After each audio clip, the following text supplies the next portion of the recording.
It was a gray and silent afternoon. The sky, heavy with clouds, seemed to reflect the sadness of those attending the funeral of Mrs. Daisy, a woman loved by everyone in the small village.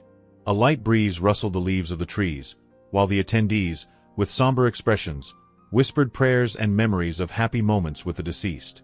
But the silence was suddenly broken by an unexpected sound. Thunder, Mrs. Daisy's dog, began barking desperately. He was restless, staring directly at the coffin. What seemed like a simple bark quickly turned into an anguished cry.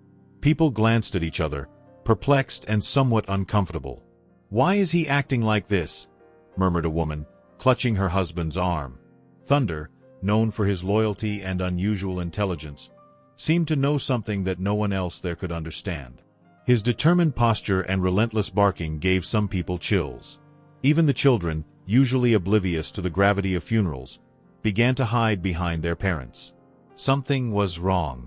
As Thunder continued to bark, the atmosphere in the church grew heavier. The sound of his barking echoed off the walls, mixing with the rising murmurs of the attendees. Some were already glancing suspiciously at the coffin, while others tried to calm the children, who were shrinking in their seats, frightened. Father Matthew slowly walked to the center of the altar, raising his hands in a gesture asking for calm. His deep and firm voice tried to bring order to the chaos. "Please, brothers and sisters, let us remember the purpose of this moment. We are here to honor the memory of Mrs. Daisy, a pious woman loved by all. Let us focus on our prayers." But his attempt to calm the audience did not have the desired effect. As he spoke, Thunder advanced down the central aisle, getting closer and closer to the coffin, without breaking his gaze. There was something about his posture that seemed almost supernatural. It wasn't just a dog barking, it was as if he were trying to convey something urgent, something no one could comprehend. The priest wiped the sweat from his forehead with a handkerchief, his hand trembling slightly. By now, several people began to notice that he was avoiding looking directly at the coffin.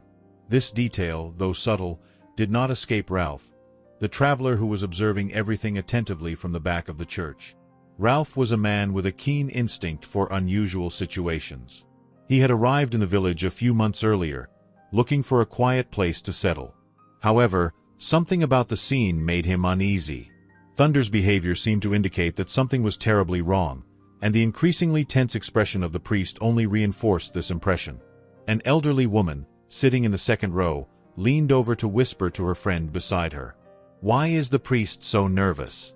Did you see how he's looking at the ground instead of the coffin?" Her friend, wide-eyed, replied, "I've always said these priests have secrets. But what could Thunder have seen? Could it be something from the other world?" The whispers spread quickly. Some people, already nervous, began retreating to the corners of the church, while others slowly moved closer to the altar, as if drawn by the mystery. "Someone take this dog out of here," Father Matthew abruptly commanded, his tone more authoritarian than usual. The priest's change in behavior shocked many. He had always been known for his patience and gentleness, but now, before everyone, he seemed almost on the verge of losing control. At that moment, Ralph decided to act. He stood up from the bench and walked toward Thunder, ignoring the curious looks and disapproving expressions of the more religious attendees. "This dog knows something," Ralph said loudly, so everyone could hear. "Don't you see? He's trying to tell us something." Father Matthew narrowed his eyes and took a step forward, his voice now sharper. "This is a funeral, not a circus. Please, respect this sacred moment and take that dog outside." Ralph stopped, staring at the priest with curiosity. Something in his tone didn't sound right. There was a hint of desperation in the priest's words, as if he feared something might be discovered. Ralph looked at Thunder and noticed that the dog never took his eyes off the coffin. He was restless but determined, as if his entire being depended on revealing whatever was inside. "Father," Ralph said in a controlled tone, "why are you so nervous? Don't you think we should at least listen to what this animal is trying to show us?" The priest hesitated, swallowing hard. For a brief moment, his expression turned almost dark, but he quickly forced a smile. "It's just a dog, my son," he said, with a tone that was unnaturally kind. "Dogs can be restless in moments of tension. There's nothing more to it." The murmurs among the attendees grew louder. Some people began questioning the priest's behavior, while others defended Ralph, claiming he was just stirring up confusion. But one thing was clear: no one could take their eyes off Thunder and the coffin. "Could there be something wrong with the body?" asked a man, visibly uncomfortable. "Shut up," retorted a woman beside him. "That's disrespectful. Mrs. Daisy was a saint." But the seed of doubt had already been planted. The priest's behavior, Thunder's barking, and Ralph's persistence created an atmosphere heavy with suspicion. People started moving uneasily, some drawing closer to the altar, while others whispered among themselves, exchanging worried glances. Ralph crouched beside Thunder and gently patted the dog's head. The dog stopped barking for a brief moment but continued to stare intently at the coffin. He then barked one last time, almost like a command. The traveler stood up slowly and faced Father Matthew. "I think it's time we find out what's going on here." Ralph hesitated for a moment, feeling the eyes of everyone in the church fixed on his hands. He knew he was about to cross a dangerous line. It wasn't just his curiosity driving him but Thunder's behavior, as the dog remained steadfast by the coffin, emitting a low, steady growl. The dog was determined, as if he knew that something crucial was about to be revealed. Father Matthew took a step forward, his voice now more authoritative. "I forbid it. Ralph, this is a disrespect to the funeral and to the memory of Mrs. Daisy. Close that coffin immediately." But Ralph, ignoring the order, firmly placed his hands on the wooden lid and began lifting it slowly. The creak of the hinges echoed throughout the church, and an absolute silence filled the air. People leaned forward, some covering their mouths in anticipation. Ralph's heart pounded, and he felt sweat trickling down his neck. When the lid was finally opened, what Ralph saw left him speechless. Inside the coffin was not Mrs. Daisy's body, as everyone expected, but a series of packages wrapped in dark fabric. Ralph's eyes widened as he carefully removed one of the packages and unwrapped it. It was money. Bundles upon bundles of rolled-up banknotes, neatly organized with handwritten labels. Some bore the names of local families, while others had words like donations or tithes scrawled on them. It was impossible not to notice the exorbitant amount of money hidden there. The reaction in the church was immediate. Confused murmurs and shocked expressions quickly spread among the attendees. Some people stood up, while others held their heads in disbelief. "Is that money?" asked a woman, her voice trembling. "Church donations," replied a man with a pale face, recognizing the label on one of the bundles. "But why is it here? Where is Daisy's body?" The question hung in the air like a storm about to break.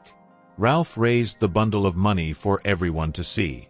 His eyes then turned to Father Matthew, who now seemed frozen at the altar. His hands trembled, and his skin was pale as wax. He took a step back, nearly stumbling on the steps. "Father," Ralph said, his voice firm but filled with indignation, "what does this mean? Why are the village's donations inside Mrs. Daisy's coffin? Where is her body?" The priest stammered, struggling to find words. This must be some kind of mistake, some sort of confusion." But his weak voice convinced no one. Thunder, still standing beside the coffin, barked again, as if to emphasize that the truth had yet to be fully uncovered. Suspicions began to spread rapidly.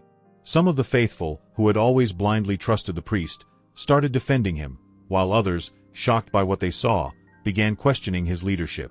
"He's always been so respectable," exclaimed an elderly woman, clutching her rosary tightly. "This can't be true." "Respectable," countered another man, pointing to the coffin. "And this money. How do you explain that?" Chaos took over the church. Ralph raised his hands, trying to calm the crowd. "Please, everyone. We need to stay calm. But it's obvious that something is very wrong here. We need to find out where Daisy is and what really happened to her." At that moment, Father Matthew raised his voice, trying to regain control. "This is blasphemy. You are tarnishing the memory of a sacred woman and turning this moment into a spectacle." But his attempt to deflect attention only fueled more suspicion. A woman, her eyes brimming with tears, stood up and shouted, "Father, how dare you? That money was ours. It was meant for the church, to help the poor. How did it end up in Daisy's coffin?" Ralph took a step forward, confronting the priest directly. "You're hiding something. That's as clear as day. But know this, the truth always comes out, Father. No matter how much you try to hide it." The priest seemed cornered. His eyes searched for support among the faithful, but few still looked at him with confidence. His breathing was heavy, and the sweat on his forehead now visibly trickled down. "I don't know anything," he said, his voice broken. "I have no idea how this ended up here." Ralph crossed his arms, observing him with suspicion. "If you don't know, then you won't mind if I keep investigating, will you?" Before the priest could respond, Thunder barked again, this time running toward the church exit. It was as if the dog knew exactly where the next piece of the mystery was hidden. Ralph looked at the attendees and, with a determined expression, said, "I'm going to find out what's going on. Whoever wants the truth, come with me." And so, with Thunder leading the way, Ralph left the church, followed by a few curious and determined villagers. But Father Matthew remained at the altar, visibly shaken. His eyes narrowed, and he muttered to himself, in an almost inaudible tone, "This cannot end like this." As Ralph followed Thunder out of the church, Father Matthew, visibly distressed, hesitated for a moment before shouting, "You're meddling with things you don't understand, Ralph. Come back here immediately." But Ralph continued without looking back. The dog seemed determined to lead him to something important, and Ralph trusted the animal's intuition. A small group of villagers followed him, while others stayed in the church, torn between shock and fear. Outside, the night had already fallen, and darkness enveloped the surroundings. The path was winding, guided only by Thunder's barking and the rustling of leaves under Ralph's feet. They finally arrived at an old cabin, hidden among tall trees and covered in vines. Thunder barked louder, running toward the door. Ralph wasted no time. He pushed the door open, which creaked ominously as it gave way. Inside, in the center of the small space, Mrs. Daisy was tied to a chair, her eyes swollen and her face pale, but still alive. "Daisy!" Ralph exclaimed, rushing toward her. He began untying the ropes that bound her arms and legs, while Thunder wagged his tail, relieved to have found his owner. "Ralph, you came," she said weakly. "I knew Thunder wouldn't give up." Before Ralph could respond, heavy footsteps echoed behind him. He turned just in time to see Father Matthew entering the cabin, holding a piece of wood in his hands. His face was consumed by a mix of rage and desperation. "You've ruined everything," the priest shouted. She couldn't talk. She knew too much. "You don't understand what's at stake here." Father Matthew advanced with the piece of wood raised, ready to strike. Ralph tried to place himself between him and Daisy, but before the blow could land, Thunder leaped with a fierce growl, biting the priest's leg. The priest cried out, stumbling and dropping the piece of wood to the ground. "Stop this," he yelled, trying to push the dog away, but Thunder wouldn't back down. He was determined to protect Ralph and Daisy. Ralph took advantage of the distraction to grab the fallen piece of wood and push the priest away from Daisy. "You're not going to hurt anyone else," he said, his voice full of determination. The priest, still struggling to free himself from Thunder, stumbled and fell. Ralph moved quickly and pinned him to the ground, holding his arms as the villagers who had followed him arrived at the cabin, witnessing the scene. "Look at him," Ralph shouted. "The man you trusted. He tried to deceive us and nearly destroyed Mrs. Daisy's life." Father Matthew, now cornered, tried to justify himself, his voice trembling with desperation. I only did what was necessary. The church needed more resources, and she was threatening to expose everything. I had no choice." But his words found no sympathy in the faces of the villagers. One of the men who had followed Ralph stepped forward and said, "You had a choice, Father, and you chose to betray our trust." The villagers helped Ralph untie Daisy, while others restrained the priest. Still shaken, Daisy told the whole truth. She had discovered that Matthew had been embezzling church donations for his own enrichment, and when she confronted him, he planned her abduction and faked her death to cover up his crimes. The revelation was a blow to the community. The figure of authority they had trusted for so long was exposed as a manipulator. The priest was forcibly taken back to the village, where the police were called to arrest him. In the main square, Ralph presented the money found in the coffin and Daisy's testimony as irrefutable evidence of Matthew's crimes. The villagers' silence was soon broken by a mix of indignation and relief. "He was never who he claimed to be," one villager said, shaking his head. As the priest was taken away by the police, Daisy, now recovering, thanked Ralph and Thunder. "If it weren't for you, and this incredible dog, I wouldn't be alive." Ralph smiled, patting Thunder on the head, who wagged his tail enthusiastically. "He's the real hero here," Ralph said. With the mystery solved and the truth exposed, the village began to come together to rebuild their lost trust. Daisy was warmly welcomed back by the villagers, while Ralph decided to stay, helping her overcome the trauma and find the strength to move forward. As for Thunder, he became a living legend. The dog who saved his owner and uncovered the truth was treated as a true hero, receiving affection and recognition from everyone. And so, the village found new hope, learning that the truth, no matter how painful, is always the path to redemption.